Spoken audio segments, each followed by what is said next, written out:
Sir গাড়ির ভিতরে ইয়াবা পাওয়া গেছে, ড্রাইভার সহ গাড়ি জব্দ করছি। ভেতরে কেউ ছিল না? জি স্যার, দুইজন ছিল কিন্তু তাদের ধরতে পারিনি। এ বেটা, তোর নাম কি? স্যার রাশেদ। গাড়িটা লোড হয়েছে কোন জায়গা থেকে আর যাবে কোথায়? কক্সবাজার থেকে শুটকি লোড আছে, যাবি নওগাঁ। শালা বোধাই নাকি রে, মেয়ে মানুষের মতন কান্দিস কে? স্যার ছোটোর থেকে আমি পুলিশ থেকে সেই ভয় করি, আমাকে ছেড়ে দেন, চলে যাবো। এই বেটা, কয়দিন হলে এই ব্যবসার সাথে জড়িত আছো? এলে আমি কিছুই জানি না, আপনারা ধরার পরে বুঝে পাইছি। উপুত করে বাইন্দা পাছা বরাবর মারলে এবি সব স্বীকার করবনি। স্যার এত কথা না কয় এই বেটা গাড়ির তুলি। ঠিক আছে, চলো। Okay sir.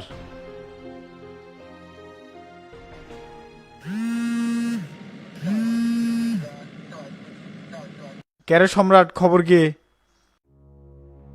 ট্রাক সহ জব্দ করছে কিন্তু দুটো ছেলে আছিল, ওকে ধরে পাইনি।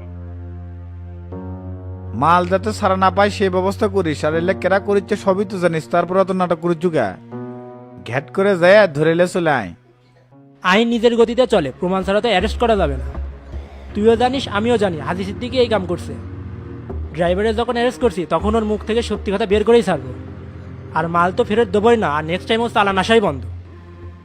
ঠিক আছে, যা করার ফাস্ট ফাস্ট কর, সময় নষ্ট করা যাবে না। রাখলাম তাহলে। স্যার এখন কোথায় যাবেন? বাসায় চলো, শরীরটা খুব টায়ার্ড আর পারতেছি না। ওকে স্যার, আপনার মতো সৎ ও নিষ্ঠাবান পুলিশ অফিসার আছে দেখেই দেশটা এখনো ভালো আছে। আজকে যদি আপনি সরাসরি মাঠে না থাকতেন এই গাড়িটা তো আমরা জব্দ করতে পারতাম না। উপর থেকে চাপ ছিল, সেই জন্য আমি নিজে থেকেই মাঠে নামছিলাম। একটু জোরে গাড়ি চালাও, আর ভাল লাগতেছে না। ঠিক আছে স্যার, আপনাকে বাসায় নামাই দিয়ে থানায় ঢুকতেছি। রাতে নাইট ডিউটি কার কার আছে? এসআই আলম এবং ডিউটি অফিসার মালিকের নেতৃত্বে টিম আছে। ভাই একটা তো সর্বনাশ হয়ে গেছে, পুলিশ মালের ট্রাক জব্দ করছে। কোষ কিরে, 10 কোটি টাকার মাল এত কৌশল অবলম্বন করার পরও পুলিশ কেমনে ধরলো? সেই চিন্তা তো আমিও করিচ্ছি বস, প্রতি মাসেই তো থানার টাকা দেই, তারপরেও তো গাড়ি ধরার কথা না। আমার তো মনে হয় অন্যজনের মাল ভেবে ধরছে, তাছাড়া ইরফান ভাইয়ের তো মাল ধরার কথা না। আমাকে এটা হুম্মুত করে পালন ঠিক হয়নি, তার চাইতে ভাইয়ের নাম গয়া লাগলোনি।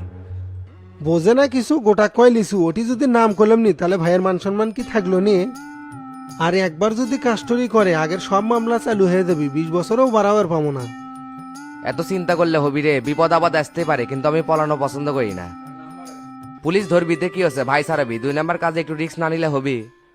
তোর দায়িত্বের মধ্যে অবহেলা আছে, কোনো কামই ঠিক মতো করে পারিস না। মাদকের চালান একবার আটকে গেলে যতই তদবির করি ওটা সারান মুশকিল হয়ে যায়। আব্বু জানার পর কি বানি কয়, খুব চাপে পড়ে গেলাম, কিছুই তো মাথা ঢুকিচ্ছে না। 10 কোটি টাকার মাল হাতছাড়া হয়ে গেলে মাথা তো ঘুরে যাবি, এটাই স্বাভাবিক। আপনি থানায় ফোন দিয়ে যোগাযোগ করেন, তাহলে তো একটা রাস্তা বাড়ায়। মাসে মাসে টাকা ঠিকই নিবি, আবার আপনারই মাল আটকাবি, তা তো হবি না। দেখতেছি বিষয়টা কি করা যায়, আগে আব্বুর সাথে পরামর্শ করি। কিন্তু ড্রাইভার সব ফাঁস করে দিবি না তো? না বস, ড্রাইভার কিছু জানিই না, খালি কক্সবাজার থেকে ভাড়া করে নিয়ে যাচ্ছি। কিন্তু ট্রাকের ওপরে আসছিল কবজি কাটা আনোয়ার, ওই শালাক খুঁজে পাচ্ছি না। তাহলে তোরা আনোয়ারে খুঁজে বের করে, আমি এই দিককার বিষয়টা দেখিচ্ছি। ঠিক আছে বস। এ রমজান, এ চলেক। আচ্ছা চলেক ভাই, আসি তাহলে, আসসালামু আলাইকুম। যা করার তাড়াতাড়ি করা লাগবে, বেশি দেরি করা যাবে না, জানাজানি হলে মাল বার করা কঠিন হয়ে যাবে। আব্বু যদি একবার কমিশনারের সাথে কথা কয় মাল ছেড়ে দিতে বাধ্য। দেখি আব্বুকে এখনই ফোন দি।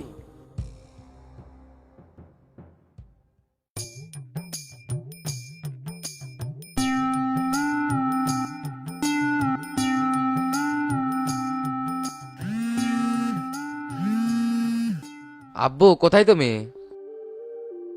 কাদের মোল্লার সাথে একটা মিটিং ছিল, ওটা শেষ করে বাসায় যাচ্ছি। এত রাত পর্যন্ত মিটিং করো, হুট করে যদি কিছু হয়ে যায়, এমনিতেই আমাদের পায়ে পায়ে শত্রু। কি করবে আব্বু, কাজ তো আর শেষ হয় না, তে হঠাৎ করে এত রাতে ফোন, কোনো সমস্যা নাকি? কক্সবাজার থেকে আজকে যে চালান আসছিল ওটা তো পুলিশ জব্দ করছে। এই ছোট বিষয় নিয়ে এত রাতে ফোন দেওয়া লাগে? আমি ওসিক বলে দিচ্ছি, এখনই ছেড়ে দিবেনি। রিল্যাক্সে ঘুমাও, কাল সকাল 10টার মধ্যে মাল দিয়ে যাবিনি। আচ্ছা ঠিক আছে।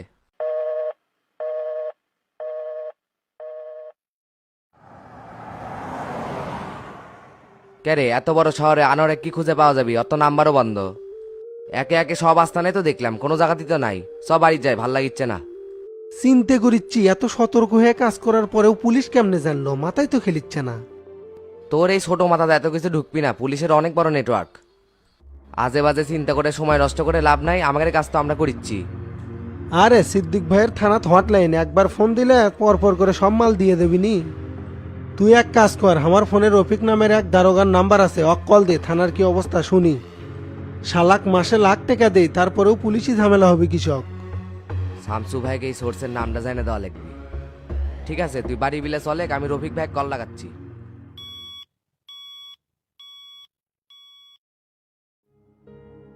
লিডার, আমাদের সম্মেলন কিন্তু খুব তাড়াতাড়ি দেওয়া উচিত, নাহলে দলে বিশৃঙ্খলা আরো বেড়ে যাবে। অলরেডি কাদের দলের এক অংশ নিয়ে বিদ্রোহ ঘোষণা করছে। খালি বিদ্রোহ না, তারা নতুন করে জনতা পার্টি ব্যবহার করবি। কাদের মোল্লা যে একটা কালসাপ সেটা আগেই বুঝতে পারছি, শালাক অনেক আগেই দল থেকে মাইনাস করা লাগতো, তাহলে আর এই বেইমানিটা করতে পারতো না। আমার তো মনে হয় বিদেশি গোয়েন্দা সংস্থার ইন্ধন আছে আর পিছনে। ইন্ধন তো থাকতেই পারে, বহুত দিন হলে আমাদের সরকারকে হটানোর পায়তারা করতেছে তারা। দলের এই দুঃসময়ে তারা তো সুযোগ নিবি, এটাই স্বাভাবিক। নিজেদের মধ্যে যে সমস্যা শুরু হয়েছে কোনো কন্ট্রোলই করতে পারতেছি না। এত ভাঙ্গে পড়ে না তো লিডার, জনগণ আমাদের পাশে আছে, একটা সংবাদ সম্মেলন দিয়ে বিবৃতি দেন। কাদের মোল্লা বিদেশি শত্রুর সাথে হাত মিলে দেশের সার্বভৌমত্বের বিরুদ্ধে ষড়যন্ত্র করছে। তারপর প্রত্যেকটা ইউনিয়ন থেকে শুরু করে জেলা, উপজেলা, পাড়া, মহল্লা তাদের বিরুদ্ধে প্রতিবাদী সমাবেশ ঘোষণা করা লাগবে। আল্লাহ রহমতে যতদিন জনগণ পাশে আছে ততদিন ভয় নাই।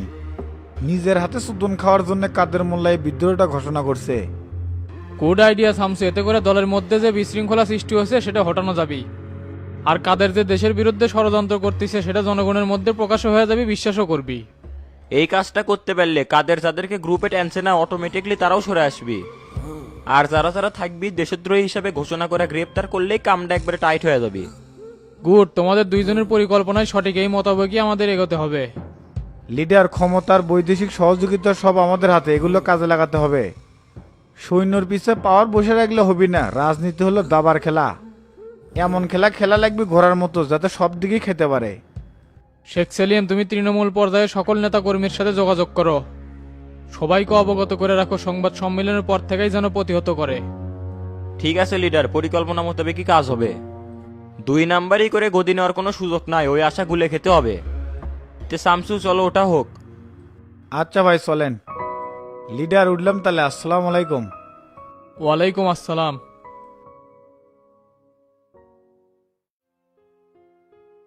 প্রিয় নেতাকর্মী ভাই ও বোনেরা, আসসালামু আলাইকুম। আজকের এই সমাবেশে উপস্থিত আছেন বগুড়া জেলার কান্ডারি হামাগের নয়নের মুনি, যার হাত ধরে আমার রাজনীতির পথ চলা বগুড়া জেলা জনতা পার্টির সেক্রেটারি তোতা ভাই। আরও উপস্থিত আছেন সাবেক সংসদ সদস্য শফিকুল ইসলাম শফিক চাচা। আজকের এই কর্মী সমাবেশে একটা কথাই বলতে চাই, ষড়যন্ত্র করে কোনো লাভ হবে না, তাই ঐক্যবদ্ধ হয়ে কাজ করে আমাদের জন্য ভালো হবে। আমার বক্তব্য আর দীর্ঘায়িত না করে এ পর্যায়ে আপনাদের সামনে বক্তব্য নিয়ে আসছেন তোতা ভাই।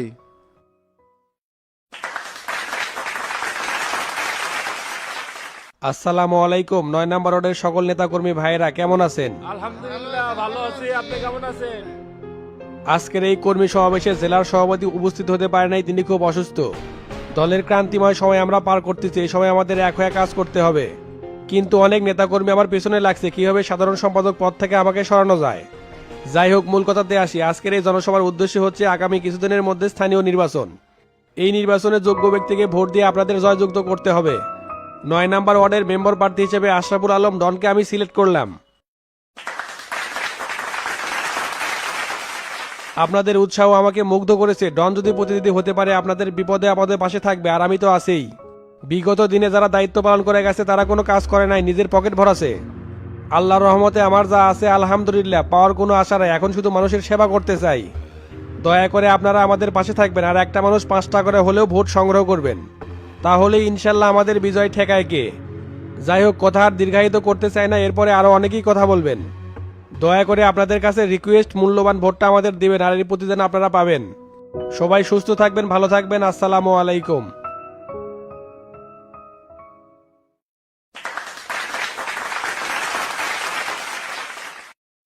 অনেক সুন্দর সুন্দর গুরুত্বপূর্ণ কথা বলেছেন তোতা ভাই। আজকের এই সমাবেশে আমার নাম ঘোষণা করছে, এটা আমার জন্য সৌভাগ্য। আমার জন্য দোয়া করবেন যাতে বিপদে আপদে সবসময় আপনাদের পাশে থাকতে পারি। যেহেতু দল ক্ষমতায়, যদি বিজয়ী হই তাহলে অনেক উন্নয়ন করতে পারবো। কথা আর বাড়াবো না, এ পর্যায়ে আপনাদের সামনে বক্তব্য নিয়ে আসবেন শফিক চাচা।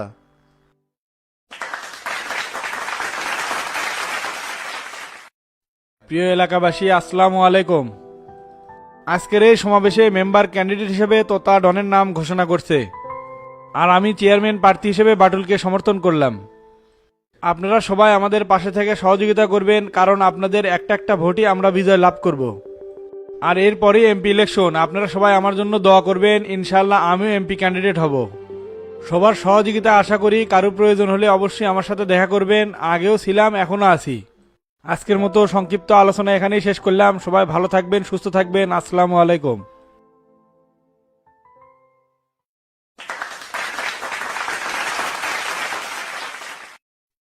কে রে তুই এটি বসে আছো? বাটুলে কেমন দেখিচ্ছেন আমি কুটি? এটি আসিল 10 মিনিট হলে আর দেখিচ্ছি না। কুটিবেন গেল, ফোন দেই, ফোনও রিসিভ করে না। পাগলা লোক, কিছুই বোঝে না। আমাকে বক্তব্য দেওয়ার আগে ওক দেবো না, মনে হয় রাগ করছে। তোর নাম কিন্তু ঘোষণা করছি, সেইভাবে প্রস্তুতি নেই। মেম্বার কিন্তু হওয়াই লাগবি। হ ভাই, শুনলাম তো, মানসিকভাবে আমিও প্রস্তুত আছি। তাহলে আপনি বসেন, আমি দেখি প্যাকেটের কি অবস্থা। আচ্ছা যা, আর বাটুলেক ফোন দে। এই সময় কিন্তু কারো মন খারাপ করে থাকা যাবি না। ভোটটা আগে পার হোক, তারপরে মনের যা আছে বাই করলেই হবি নি। আচ্ছা ভাই, বিষয়টা আমি দেখিচ্ছি। চুপচাপ বসে থাকেন, পর্যাপ্ত প্যাকেট আছে, জায়গা মতো পৌঁছে যাবে। এ বাম সাইডের দায়িত্বে কে আছে? এত চিল্লাচিল্লি হচ্ছে কে? এ সুমন, প্যাকেটগুলো তাড়াতাড়ি নিয়ে আয়। শালা সেংরা একবারে ঢিল। কামের বেলা ঢন ঢনা, কোতার বেলা সেই টনটনা। লোকজন চিল্লাচিল্লি করেছে, তাড়াতাড়ি আয়। এ ভালো করে লক্ষ্য রাখিস, কেউ যেন দুটা পায় না। কেরে ডন, সগলি কি দেখলাম, বাটুলে কেমন দেখলাম না। রাগই করছে নাকি? ফোন দেই, ফোন রিসিভ করে না, তার কি বুঝবেন? তো চাচা, আপনি ভিতরে যা বসেন, আমি খাবার আর পানির ব্যবস্থা করছি। না না, আমি খাবো না, লোকজনে খাওয়া, আমি চলে গেলাম। কি এলি উল্টা পাল্টা কথা কন? আকবরের থেকে স্পেশাল প্যাকেট নিয়েছি, খাওয়া লাগবে।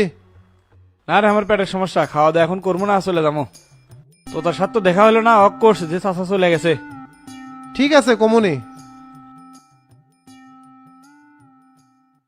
চাচা কি অবস্থা, খবর বার্তা কি? খবর গরম। তোতা তো কর্মী সমাবেশ দিছে, খালি 9 নম্বর ওয়ার্ডের কর্মী করে নিয়ে। বক্তব্যের শেষে অনেক মেম্বারে দাঁড় করাবি সেই ঘোষণা দিছে। দেশে ভালো করছে, আমাকে মঞ্চ করার দরকার নাই। আইনাল এক মেম্বার আর টেরাক চেয়ারম্যান প্রার্থী হিসেবে ঘোষণা করে দেন। আসি তো অনেক ব্যস্ত, এই জন্য এলাকা ঢুকতে পারতেছি না। দেখি সামনের সপ্তাহে যেতে পারি। আচ্ছা, কাজ কাম সারেই আসো। তোতা আমাকে দাওয়াত দিছিল, কিন্তু যাইনি। ওকে আমি কোনোদিন সেক্রেটারি হিসেবে মানিয়ে নিতে পারবো না। তারপরেও আগামীকাল একটা কর্মী সমাবেশ দিতে চাচ্ছি, তুমি কি কও? দলকে গতিশীল রাখার জন্য কি করা লাগবে করেন, সবকিছু কি আমার কয়ে দেওয়া লাগবে? কোনো সমস্যা হলে বলেন, কার্যক্রম যেন বন্ধ থাকে না, সব সচল থাকবে। তোতা ওর গতিতেই চলুক, ও কখন ধরা লাগে সেটা দেখবো নি। ঠিক আছে, রাখলাম তাহলে। শামসু কি করছে? সমাবেশ কি দিবের গুলো? কোচ্চেল্লে ছোট বিষয়ের জন্য জিজ্ঞেস করা লাগে কিসের জন্য? রাজনীতি ভালো করার জন্য যা যা করা লাগে করেন। মেম্বার চেয়ারম্যানের নামও ঘোষণা করে দিছে, আর টেরাক চেয়ারম্যানের দাঁড়ানোর কথা কইছে। চাচা, ওস্তাদ যেহেতু নিজের মুখে কছে, যদি চেয়ারম্যান না হবার পারে ওস্তাদের সামনে কিন্তু মুখ দেখার পারবো না। ওই চিন্তা তোর করা লাগবি না, দরকার হলে সেন্টারে সেন্টারে ভোট মারে তোকে চেয়ারম্যান বানামু। হাই রে, কি সর্বনেশে কথা! এটা যদি ওস্তাদ শুনে একবার সবার অবস্থায় খারাপ করে ফেলে দিবি। 2 নম্বরে কোনো কার্যকলাপে যাওয়া যাবে না। লিগাল ওয়েতে নির্বাচন হবে, জনগণ যাতে ভোট দিয়ে আমাকে চেয়ারম্যান বানায় সেই ব্যবস্থা করেন। তুই যেভাবে করছো তাতে শামসুর এলাকাতে আসা লাগবি, তাহলে সুবিধা হবে। ওস্তাদের এসে যদি সবকিছু করা লাগে, তাহলে আমি আপনারা কি করলাম? আমরুল ইউনিয়নে যতগুলো ওয়ার্ড আছে প্রত্যেক প্রেসিডেন্ট সেক্রেটারি দাওয়াত দিব। আর আমি কিছু নাম লিস্ট করে দেবনি, প্রত্যেকটা ইউনিয়নের মুরব্বী করে যায় ওটা দিয়ে আসবো। শামসুর আশা লাগবে না, তো কিংকা করে বের করি সেটা দেখিস নি। ইনশাল্লাহ চেয়ারম্যান তুই হবু। ঠিক কথা কোসেন, এটা আমাদের জন্য চ্যালেঞ্জের বিষয়। ওস্তাদ আমাকে পরীক্ষাও করে পারে। আমরা যদি সবাই ঝাঁকা মাঠে নামি, ইনশাল্লাহ আমাকে কেউ ঠেকাতে পারবি না। আমরা একবারে ফুলফিল প্রস্তুতি নিয়ে কালকে থেকে মাঠে নামে পড়মু। মাস্টার, তোতা আর শফিকে কিন্তু এর মধ্যে ইনভলভ করা যাবে না। পাগলা হোসেন আপনি, শামসুক তো ডাইরেক্ট কয়ে দিলাম তোতাকে আমি সেক্রেটারি হিসেবে মানি না। সকালবেলা তোকে লিস্ট দিবনি, সবাইকে যা দাওয়াতটা পৌঁছে দিস। আচ্ছা ঠিক আছে। কি ব্যাপার ভাই, তুমি তো এত রাতে বাইরে থাকার চ্যাংরা না, কি আছে কও তো? তো তা তো সমাবেশ দিছিল, ওটি তো ঘোষণা করছে ডনেক মেম্বার ক্যান্ডিডেট হিসেবে। নাম ঘোষণা করছে মেম্বার উইতে অমি, তুমি যদি এবার বাস না খাও তাহলে আমার নাম মিজান না। তুই কমা ইদানিং খুব ভেজাল করছু, বড়রা কথা করছে এর মধ্যে লোক দলকবি কে? আর মেম্বার হতে ফাটপি ময় মুরব্বী থেকে শুরু করে সলবল পর্যন্ত সব জায়গায় সেটিং দিছি। প্রাইমারি মাঠে যে দেখ ভলিবল খেলিচ্ছে, ওই বল কেটে দিছে এই আয়নাল। বুধবারে 3 মাথার যে পিকনিক হচ্ছে ওর খরচেই আয়নাল দিছে। অঙ্গনে কি 18 বছর হচ্ছে, ওরা কি ভোট দিবে যারা ভোটার তা করে কি দিছ সে কথা কও। এ চুপ করতো, শালা দেখি বেশি কথা কয়। তে টেরা ভাইয়ের সাথে কি কথা কছ? গতকাল দোকানে আসছিল, আজকে আর দেখা হয় নাই। তে তোমার মনের ভাবটা কি সেই কথা কও তো, কি করবার চাচ্ছ? অনেকে লাভ বসাবার চাচ্ছি, তাহলে ভালো হলো নি, কোনো রিস্ক থাকলো না। আর ভোলা মেম্বারের তো কোনো ভ্যালুই নাই, ওকে তো কেউ ভোট দিবি না। উন্নয়নের নামে যে টেকা মারা খাচ্ছে, যার কাছে ভোট চাওয়া যাবে তাই তো গাল পারবে। সমস্যাই খালি ডন, শালা আবার মাঝে মাঝে হুমকিও দেয়। এক মিয়া ওর হুমগিত কি ভয় পাওয়া যাবি নাকি? সেদিন দেখলা না ইট নন্দন দিলাম, আর একটু হলে তো তুমি মুতে মেলা দিছিলা। যেই দিন কালি ওই হুমকি দিবি কালি আমার একটা অল দিবে, উনে ওর ঠ্যাং একবার ভেঙালে দুমো। ওগলে হুমকি ধামকি তোমার ভয় করার দরকার নাই, তোমার কার্যক্রম তুমি চালাও, ওগুলা সমস্যা আমরা দেখবো। আর যদি বসানের চিন্তা ভাবনা করো তাহলে মাস্টার চাচার সাথে কথা কয়া লিখবি, ওই বিষয়ে আমরা কিছু করে পারবো না। মিজান চলেক, রাত অনেক হয়ে গেছে, ওটা হোক। আচ্ছা মাই চলেন।